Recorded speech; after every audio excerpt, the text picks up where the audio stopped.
안녕하세요. 저는 30대 후반의 서울에 살고 있는 직장인이자 아이 아빠입니다. 최근 저에게 생긴 일련의 사건들로 인해 많이 힘들기도 했고 많은 생각을 하기도 했네요. 누군가에게 속 시원히 터놓고 말할 수도 없는 내용이라 익명으로나마 이렇게 털어놓습니다.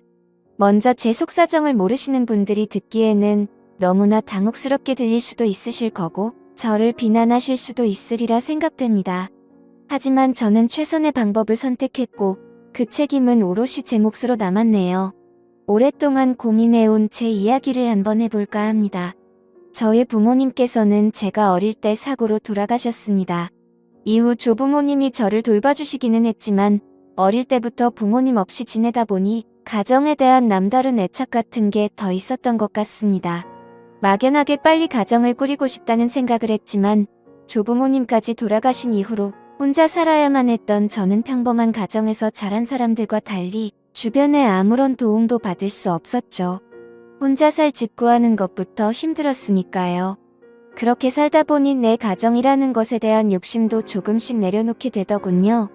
그런데 그렇게 어렵게 살아온 제가 몇 년 전에 결혼을 할 수 있었고 얼마 시간이 지나지 않아 예쁜 딸 아이의 아빠까지 되었습니다. 세상을 다 가진 기분이었죠. 저와 12살 차이가 나는 아내는 해외여행 중에 처음 만났습니다.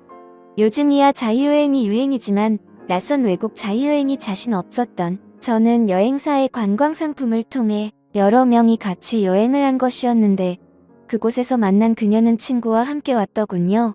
대부분의 사람들은 중년의 아주머니들과 아저씨들이었고 저는 일행이 없고 그녀와 친구는 단둘뿐이라 가이드를 따라다니는 여행을 하며 자연스레 저를 챙겨주던 그녀들과 이곳저곳의 관광지에서 대부분 셋이 함께 어울리게 되었습니다. 그때까지만 해도 그녀와 그녀의 친구는 저보다 한참 어린 동생이라서 귀엽게만 보았죠. 여행이 끝나고 다들 각자의 일상으로 돌아왔지만 그 5박 6일 사이에 정이 들었는지 그녀와 저는 계속 연락을 이어가게 되었고 별다른 진전 없이 지지부진한 만남만 이어오던 어느 날 결국 그녀는 참지 못하고 저에게 말을 했습니다. 오빠, 이럴 때는 우리 사귀자 하면 되는 거예요. 도대체 썸만 몇 달을 타는 거야? 그렇게 그녀의 고백으로 우리는 연인이 되었죠. 솔직히 말씀드리면 제가 그 이전에는 여자 경험이 별로 없고 오로지 일에만 집중해온 터라 연애에는 숙맥이었습니다. 하지만 저의 나이답지 않은 소극적인 태도에도 불구하고 그녀는 적극적으로 대시를 했고 저도 그런 그녀에게 매력을 느끼게 되었습니다. 사실 연애를 하면서도 관계에 흐드는 그녀가 다 했네요. 어느 장소에 가고 어떤 지역에 있는 맛집을 가고 한복을 입고 고궁에 놀러가는 이벤트를 하는 등 생각도 못해본 데이트를 즐길 수 있었죠. 사실 저는 그냥 따라만 다닌 것 같습니다. 심지어 프로포즈조차도 처음 만났을 때 먼저 말을 걸어준 것처럼 그녀가 먼저 했으니 말 다 했죠. 오빠는 나랑 결혼 안 할 거예요? 이렇게 이쁘고 귀여운 내가 오빠랑 결혼이 하고 싶다는데 그녀와 몇 달 동안 연애를 하며 저 역시 그녀와 가정을 꾸리고 싶다는 생각을 하기는 했죠. 하지만 12살이라는 나이 차이가 항상 제 발목을 잡더군요. 아직 그녀는 하고 싶은 것도 할 일도 많을 나이인데 저 같은 늑다리 아저씨가 데려간다는 것이 미안하게 느껴졌습니다. 하지만 한편으로는 이렇게나 착하고 똑똑한 여자가 먼저 적극적으로 저를 좋다고 하는데 당연히 기분이 좋았죠. 이런저런 생각으로 고민만 하는 저에게 그녀는 몇 번이고 결혼을 하자 했고 결국 우리는 연애한 지 1년도 되지 않아 결혼 준비를 하게 되었네요. 혼전 임신이나 그런 이유는 아니었습니다. 여자친구는 저보다 나이는 훨씬 어리지만 결혼관이 확고하게 잡혀 있었고 아빠 없이 자라서 그런지 그 누구보다 빨리 결혼을 해 안정적인 가정을 꾸리고 싶어 했습니다. 물론 저 역시 같은 생각이었기에 그녀의 결혼 제안의 나이 차이에 대한 걱정은 묻어두고 결혼을 진행하게 되었죠. 이후 여자친구의 집에 인사를 드리러 간 날 저는 처음으로 장모님을 뵙게 되었습니다. 사실 여자친구는 아버지가 안 계십니다. 여자친구가 아주 어릴 때 돌아가셨다고 들었죠. 그래서 여자친구는 아버지의 얼굴조차 모른다고 했습니다. 그래서 그동안 혼자서 딸을 키우셨을 장모님을 생각해서 홍삼 선물 세트와 과일 바구니를 들고 인사를 갔죠. 한우도 사가려고 했는데 장모님이 고기를 즐기지 않는다고 하더군요. 그리고 장모님을 처음 뵌 순간 저는 충격을 받았습니다. 어머님이라고 호칭을 부르기조차 민망할 정도로 너무나도 젊고 청초하신 느낌의 여성분이셨으니까요. 제가 상상했던 어머니의 모습과는 너무도 달라서 전 잠시 어버버했던 것 같네요. 뭘 그렇게 놀라, 내가 엄마 젊다고 했잖아. 죄송합니다. 당황한 표정이 그대로 얼굴에 드러났는지 여자친구가 제 옆구리를 쿡 찌르며 말했습니다. 물론 장모님께서는 이른 나이에 여자친구를 낳으셨다는 이야기는 익히 들어 알고는 있었으나 실제로 뵈니 당황스러울 정도로 젊으시더군요. 함께 식사하는 내내 장모님의 나이가 가늠이 안 될 정도였으니까요. 머릿속으로 장모님의 나이를 계산하는데 정신이 팔려 무슨 음식을 어떻게 먹었는지 기억이 안 날 정도입니다. 그날 장모님과의 첫 만남을 마치고 집에 와서 아내와 통화를 했죠. 많이 놀랐어. 솔직히 좀 놀라긴 했지. 말만 들었지 그렇게 젊으실 줄은 상상도 못했어. 사실 엄마가 날 18살에 낳았어. 미혼모였고. 미리 말하려고 했는데 역시 입이 안 떨어지더라고. 엄마 잘못이 아닌데 아무래도 일반적인 사람들이 보는 시선이 좋진 않으니까. 그날 통화를 하며 알게 된 사실이지만 장모님께서는 고등학교 졸업도 하시기 전에 여자친구를 낳으셨다고 합니다. 그리고 장인어른은 사실은 돌아가신 것이 아니라 아이를 가진 장모님을 버리고 도망가 버린 것이라 하더군요. 당시 20살이었던 여자친구의 아버지는 장모님이 임신을 했다고 알리자마자 바로 군대를 핑계로 슬그머니 연락을 끊고 사라졌다 합니다. 이후 장모님께서는 부모님의 도움을 받아 출산을 했고 그런 놈은 잊고 살라는 부모님의 권유에 따라 그 남자는 죽었다 생각하고 절대 찾을 생각도 없이 혼자 제 여자친구를 키우신 거죠. 이후 다른 남자 또한 단 한 명도 만나지 않고 오로지 아이만 키우며 살아오셨다고 해요. 그나마 여자친구의 외갓집이 부유한 편이라서 다행히 두 모녀는 경제적으로는 고생하지 않고 생활할 수 있었던 것 같습니다. 아주 어릴 때는 외삼촌이 아빠인 줄 알았어. 하며 웃는 아내가 외갓집에서 얼마나 많은 사랑을 받고 자랐는지 예상이 되더군요. 저 역시 조부모님의 도움으로 성장했지만 제가 자란 환경과 전혀 다른 분위기였다는 것이 느껴졌습니다. 언제나 긍정적이고 밝고 매사 심플하기까지 한 아내 덕분에 저는 언제나 마음이 편했고 나이는 어려도 이 사람은 인생을 함께할 좋은 배우자라고 생각했습니다. 사실 여자친구와 헤어질 생각이 들진 않았습니다. 막연하게 무언가 과연 이게 맞는 건가 하는 생각이 들 뿐이었죠. 물론 제가 그 상황에서 시간을 끌은 점은 저의 미숙한 부분이었고 어리석은 행동이었습니다. 하지만 그 당시에는 제가 느끼는 혼란을 그 누구에게도 말하기조차 힘들더군요. 그런 저의 행동에 여자친구는 더욱 답답하고 힘들었을 테죠. 하지만 저의 불분명한 태도에도 더 이상 보채지 않고 기다려주더군요. 그런 여자친구에게 더욱 미안한 마음이 들었습니다. 그렇게 장모님께 인사를 드린 후 3달 정도 아무런 진전 없이 지내고 있던 어느 날 장모님께서는 자신의 특별한 가정사 때문에 이 결혼이 멈췄다고 생각을 하셨는지 저에게 따로 연락을 해 만나자고 하시더군요. 그렇게 따로 만난 자리에서 장모님은 저에게 말씀하셨습니다. 나 자신과 내 딸의 인생은 완전히 별개라는 걸 알아둬요. 우리 딸은 정말 독립적인 아이죠. 나 역시 사위 될 사람과 내 나이가 5살밖에 차이 나지 않는다는 것이 쉽지는 않아요. 장모로서 사위를 편하게 대하는 것도 쉽지 않고 다른 사람의 구설에 오르내릴 수 있다는 생각도 했어요. 하지만 나도 노력하는 중이에요. 그리고 두 사람이 결혼한 후에는 둘만의 가정을 만들어서 행복하게 살면 되는 거죠. 그러니 나에 대한 어떤 생각도 딸 아이와의 결혼을 결정하는데 영향을 미치지 않았으면 좋겠네요. 그리고 두 사람이 확실하게 결혼을 결정하고 나면 나 역시 사위를 편하게 대할 거예요. 말도 놓을 거고요. 두 사람의 결혼에 나를 넣지 말고 생각하길 바래요. 정말 온화하고 부드럽게 말씀하셨지만 그 말씀 안에는 단호함과 신뢰가 가는 카리스마가 있었습니다. 장모님의 말씀은 한마디로 본인의 존재가 저희 결혼 생활에 불편할 수 있으니 결혼 후에는 저희와 거리를 두고 살아가겠다는 뜻이었죠. 전 장모님의 말씀을 듣고 딸에게 혹여 피해를 끼칠까 하며 걱정하시는 마음을 느낄 수 있었습니다. 장모님과의 만남 이후 제 마음에 불편했던 마음을 내려놓을 수 있게 되었고 마침내 저희는 결혼을 하게 되었습니다.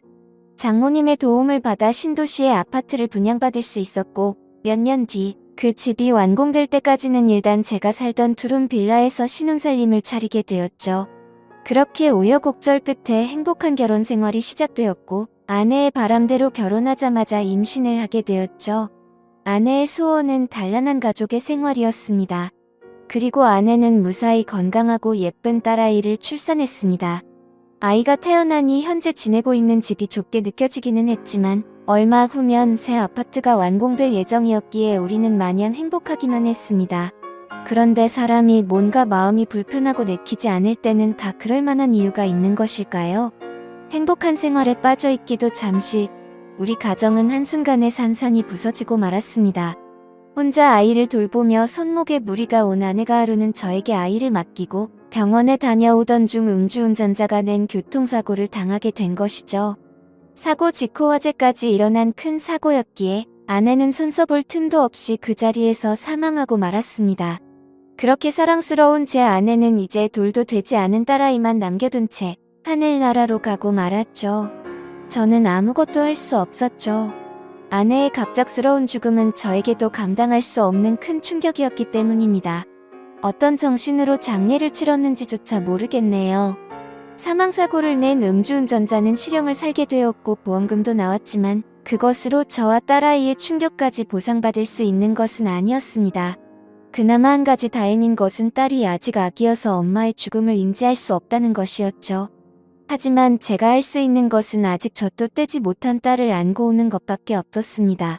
이 모든 것이 다 제 탓이라는 자책감에 너무 괴롭기만 할 뿐이었죠. 딸아이를 지키고 키워야 하는 생각조차 하지 못할 정도로 아내를 잃은 슬픔을 감당할 수 없었습니다. 결국 저는 정상적인 생활을 하지 못할 정도로 폐인이 되었고 먼저 간 아내를 따라가고 싶다는 생각을 하기에 이르렀죠. 그런 어둠의 시간을 보내던 어느 날 오랜만에 집에 초인종이 울렸습니다. 이서방, 집에 있어? 시끄러운 벨소리에 정신을 차려보니 장모님이 찾아오셨다군요. 저는 자고 있는 아기를 살핀 후 조심스레 문을 열었습니다. 아이고, 집이 꼴이 이게 뭐야? 지민이는? 하며 들어온 장모님은 가장 먼저 아이를 살피고 바로 집안일을 하기 시작했습니다. 아내가 그렇게 떠났어도 아이는 지켜야지. 지금 이게 뭐 하는 거야? 회사도 안 간 거야? 어린 지민이 두고 내 딸 따라가기로 마음먹은 거야? 그런 장모님의 모습을 보며 아무런 말도 하지 못했죠. 그날 이후 장모님은 매일매일 찾아오시다가 언젠가부터는 지민이와 함께 옆방에서 주무시며 아이를 봐주셨습니다. 솔직히 저는 혼자 지내고 싶었지만 아기 때문에 어쩔 수 없었어요. 처음에는 그렇게 막무가내로 오신 장모님이 귀찮고 불편했습니다. 하지만 장모님 덕분에 무사히 일상으로 돌아올 수 있었고 회사로 복귀할 수도 있었죠. 무엇보다 아이에게 엄마의 빈자리를 채워줄 수 있어 다행이라는 생각이 들었죠. 그때 장모님이 저희 집으로 찾아오지 않으셨다면 제가 어떤 선택을 했을지는 아무도 모를 일입니다. 분명히 전 아이에게 좋은 아빠가 되어주겠다고 약속을 했는데 아내와의 갑작스러운 이별을 하며 제 슬픔에 도취되어 아이조차 생각하지 못한 거죠. 장모님이 오신 이후 힘들지만 다시 하루하루 살게 되었습니다. 그리고 그 지민이의 돌이 지나고 얼마 후에 분양받은 집이 완공되어 저와 아이 그리고 장모님은 그 집으로 이사를 하게 되었습니다. 새로운 환경으로 옮기고 한 해도 지나며 아내에 대한 슬픔도 조금씩 잊혀져 가는 듯 했습니다. 장모님께서는 지극정성으로 저의 딸을 키우시며 본인 딸을 잃은 슬픔을 견뎌 나가셨던 것 같습니다. 물론 저에게도 잘해주셨습니다. 아침밥을 항상 챙겨주셨고 퇴근 후 같이 식사할 때도 많았죠. 저 대신 아이를 돌봐주시는 장모님이 힘들지 않도록 집안일에도 신경을 썼습니다. 그리고 주말에는 장모님과 아이를 데리고 놀이공원에 가기도 했고 다른 주말에는 장모님이 쉴 수 있도록 제가 아이를 데리고 놀러 가기도 했죠. 그렇게 지내다 보니 조금씩 장모님에 대한 친근감과 편안함이 더해만 갔습니다. 그리고 저희 딸은 장모님의 보호 아래 무럭무럭 자라서 5살이 되었습니다. 그러던 어느 날 퇴근길에 제가 장모님 드리려고 맛있다는 빵집에 들려 빵을 사다 드렸죠. 이 집 빵이 맛있대요. 좋아하실 것 같아서 사왔어요. 장모님은 한 입 빼어 드시고는 어머 정말 맛있네 한번 먹어봐. 하며 너무나 자연스럽게 빵을 잘라 제 입에도 넣어주시는데 받아 먹으면서도 흠칫하는 기분이 들더군요. 사실 이런 것은 연인이나 부부 사이에서나 할 법한 행동이었죠. 장모님 역시 본인의 행동에 순간 겸연쩍하시는 것 같았습니다. 정말 맛있네요. 많이 드세요. 하며 어색한 목소리로 무마하기는 했지만 다시금 머리가 복잡해져 왔습니다. 사실 지금 딸아이가 장모님을 엄마로 알고 있거든요. 아직 어린 딸에게 엄마가 없다는 것을 알려주는 게 좋을지 판단이 서지 않았고 자연스레 할머니를 엄마로 생각하고 있는 아이에게 어떻게 바로 잡아줘야 할지 방법도 모르겠어서 그대로 방치를 해왔죠. 하지만 이것을 깊이 생각하지는 않았습니다. 아이 기준으로 그냥 엄마 아빠라고만 생각했을 뿐 장모님과 제가 부부인 것은 아니니까요. 그런데 아이가 어린이집을 다니면서는 상황이 조금 달라졌습니다. 입소는 제가 시키기는 했지만 장모님이 아이의 등하원을 해주고 계시기 때문에 자연스럽게 엄마들 사이에서도 장모님이 딸의 엄마가 되어 있었죠. 그리고 놀이터에서 아이들이 놀 때도 장모님이 아이의 엄마로 인식되어 있었습니다. 하지만 저도 장모님도 이것을 굳이 바로 잡으려는 노력을 하지는 않고 지냈네요. 그러던 어느 날 조금 이른 퇴근을 했더니 아이가 놀이터에서 놀고 있더군요. 그리고 장모님은 아이 엄마들과 함께 어울리고 계셨습니다. 놀이터로 다가가 아이 이름을 부르자 아이가 아빠하며 쪼르르 달려와 안겼고 함께 있던 엄마들은 당연하다는 듯이 지민이 아빠시구나 안녕하세요 하고 인사를 하더군요. 그리고 장모님에게 지민 엄마 얼른 가요. 지민 아빠 오셨네 라고 말했습니다. 저는 그 대화를 듣고 뜨끔하는 생각이 들었지만 아무렇지 않은 척 조용히 목례를 하고 돌아섰고 장모님 역시 먼저 들어갈게요 하고 저와 아이와 함께 집으로 들어오셨죠. 그날 이후 장모님도 저도 서로 그에 대한 이야기는 한 번도 꺼내지 않았습니다. 하지만 머릿속이 복잡해지는 것은 어쩔 수 없더군요. 사실 이 아파트로 이사한 이후 장모님과 저는 잠자리만 하지 않았지 거의 부부처럼 지내왔습니다. 알고 지내는 이웃 주민들 거의가 저와 장모님을 부부로 생각하고 있다면 말 다 했죠. 저희 장모님께서 나이 많은 어르신 같은 느낌도 아니고 솔직히 제가 친하게 지내는 선배가 저희 장모님과 동갑입니다. 심지어 장모님이 더 어려 보이기까지 하고 성격도 옷 입는 스타일도 훨씬 젊고 세련되었죠. 장모님이 점점 여자로 보이는 것 같아 혼란스러운 기분을 감출 수가 없었습니다. 착하고 여린 데다가 아름답게까지 한 장모님이 아니었다면 제가 혼자 어린 피덩이인 딸을 어떻게 키웠을지 상상조차 되지 않습니다. 이 부분은 장모님께 너무나 감사드리죠. 저의 솔직한 심정을 장모님께 말씀드리고 싶다가도 마음이 정말 어쩔 줄 모르겠고 복잡하기만 했습니다. 저의 이런 고민을 장모님께서 어떻게 받아들이실지 알 수가 없었죠. 하지만 저는 결정을 내려야만 했습니다. 어차피 진실은 언젠가 모두 드러나게 되어 있고 딸아이도 언제까지 속일 수는 없는 부분이었죠. 장모님, 잠깐 말씀 좀 나누시죠. 딸아이 옆에서 잘 준비를 하시던 장모님을 불러 거실에서 대화를 하게 되었습니다. 지민이가 장모님을 엄마로 알고 살게 해도 되는 건지 오랫동안 생각을 해봤어요. 나도 그게 걱정이야. 처음에는 그냥 엄마가 없다는 것이 안타까워서 그리 알게 두었지만 지민이가 바깥 활동을 시작하니 사위가 남편이 되어버리네 하며 씁쓸하게 웃으시는 장모님께 죄송한 마음이 들었습니다. 저 때문에 죄송합니다. 이 서방이 죄송할 게 뭐가 있어. 내가 젊은 할머니라서 이렇게 된 것을 한숨을 쉬는 장모님 앞에 아무런 말도 할 수 없었죠. 그러자 장모님이 말을 이었습니다. 예전에 말이야, 내 딸이 제 외삼촌을 아빠로 생각했던 시기가 있었어. 처음엔 아빠가 없는 것이 너무 마음이 아파서 그냥 뒀는데 나중에 아빠가 아니라 외삼촌이라는 것을 알고 얼마나 속상해하던지 미리 말해주지 못한 것이 너무 미안했어. 저는 장모님의 이야기를 듣고 확실하게 결심할 수 있었습니다. 이제 지민이 제가 키울게요. 아이가 더 큰 혼란을 겪지 않으려면 제가 키우는 것이 최선의 방법인 것 같습니다. 사실 아이 핑계를 대기는 했지만 솔직히 말해서 저는 이미 장모님을 여자로 좋아하고 있다는 것을 깨달았죠. 이대로 지내다가는 더 이상 제 감정을 감당할 수 없을 것 같았습니다. 이런 제 마음을 이미 알고 있기라도 하신 듯 장모님이 말을 이었습니다. 세상에는 되는 관계가 있고 안 되는 관계가 있어. 그렇지? 나도 이서방에게 참 고마운 마음을 가질 수 있을 것 같아. 하늘로 간 딸에게도 손녀에게도 좋은 할머니로 남게 해줘서 정말로 고마워. 정말로. 그렇게 장모님은 저희 집에서 나가셨습니다. 다시 본인이 살던 집으로 돌아가신 거죠. 물론 아이는 갑자기 엄마가 없어진 것을 받아들이지 못했습니다. 한참을 힘들어 하더군요. 저는 그런 아이가 저와의 생활에 적응할 수 있도록 회사에 1년간 육아휴직을 신청했습니다. 그리고 아이를 위해 열심히 노력하고 있죠. 이후 장모님께 간혹 아이 사진과 동영상을 보내드리기는 하지만 아직 찾아뵙지는 않고 있습니다. 장모님이 집을 나가시면서 아이가 장모님을 보면 이제 알아볼 수 있으니 제가 재혼해서 제대로 엄마를 인식하기 전까지는 서로 보지 말자고 당부하셨거든요. 물론 저 역시 아직 장모님과 보낸 그 시간이 너무나 그립습니다. 하지만 장모님 말씀대로 저와 장모님은 안 되는 관계이니 이대로 접을 수밖에 없겠죠. 저는 아직은 재혼 생각은 딱히 없네요. 나중에 시간이 지나면 제 생각이 어떻게 바뀔지는 모르겠지만 지금은 딸 아이를 위해 최선을 다하며 살아가 보려 합니다. 제 이야기를 들으신 누군가는 저를 정신나간 놈이라고 비난할 수도 있다고 생각합니다. 그래서 주변 지인에게 이런 이야기를 털어놓을 수 없는 것이 사실이었죠.